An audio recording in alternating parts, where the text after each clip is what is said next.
रे को हिंदी में किरण बोला जाता है। तो चलिए स्टार्ट करते हैं।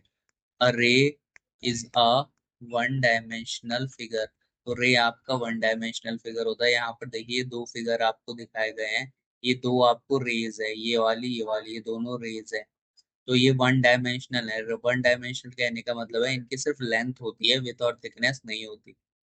आगे लिखा है it is defined as a part of a line. तो ये लाइन का ही एक पार्ट होता है that start at a single point its end point.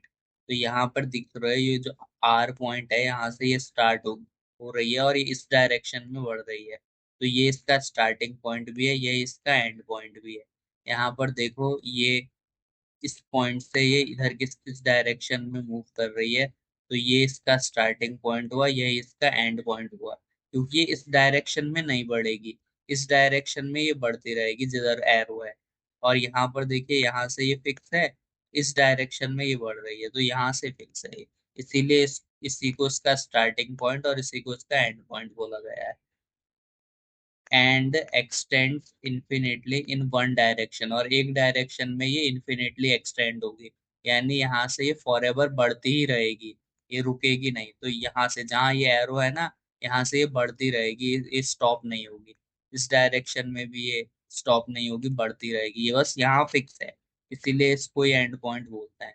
यहाँ फिक्स, इस डायरेक्शन में बढ़ेगी, इस डायरेक्शन में बढ़ेगी।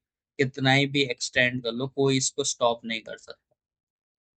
आगे लिखा है अ रे has only length, it has know with और थिकनेस। तो मैंने आपको बता दिया कि इसकी सिर्फ लेंथ होती है, विथ और थिकनेस नहीं होती। तीसरा पॉइंट है अ रे हैज वन एंड पॉइंट। तो इसका एक ही एंड पॉइंट होता है और वो है ये, क्योंकि इस डायरेक्शन में तो ये मूव करती रहती है। यहाँ पर देखिए एक ही एंड पॉइंट है। अ रे कैन नॉट बी मेजर्ड। तो रे को आप मेजर नहीं कर सकते, इसलिए नहीं कर सकते क्योंकि ये एक डायरेक्शन में मूव करती रहती है, बढ़ती रहती है, एक्सटेंड होती रहती है। तो आप इसको मेजर नहीं कर सकते, एक्चुअल में मेजर नहीं किया जा सकता इसको। We can not draw a ray on a paper. और हम रे को पेपर पे भी ड्रॉ नहीं कर सकते क्योंकि ये एक डायरेक्शन में एक्सटेंड होती रहती है। जहां पर ये एरो है, एक्चुअल में ड्रॉ नहीं किया जा सकता। जो आप लोग कॉपी में, जैसे कॉपी में हम लोग ड्रॉ करते हैं ना रे को, तो वो सिर्फ एक रिप्रेजेंटेशन है, हम डायग्राम के थ्रू एक उसको रिप्रेजेंट कर रहे हैं, एक्चुअल ड्रॉ नहीं है वो। We can simply represent it by a diagram, और हम इसको डायग्राम के थ्रू रिप्रेजेंट कर सकते हैं जो हम लोग अपने नोटबुक में ड्रॉ करते हैं। अब यहाँ पर देखिए, इसको जैसे आपको ये रे दी है, आर एस है इसका नाम। तो आप इसको इस तरीके से लिखेंगे आर एस, और उसके ऊपर इस तरीके से ये रे ड्रॉ कर देंगे। रे जिस डायरेक्शन में होगी उसी डायरेक्शन में आपको ये एरो लेना है। यहाँ पर देखिए ये वाली रे देखिए आर एस।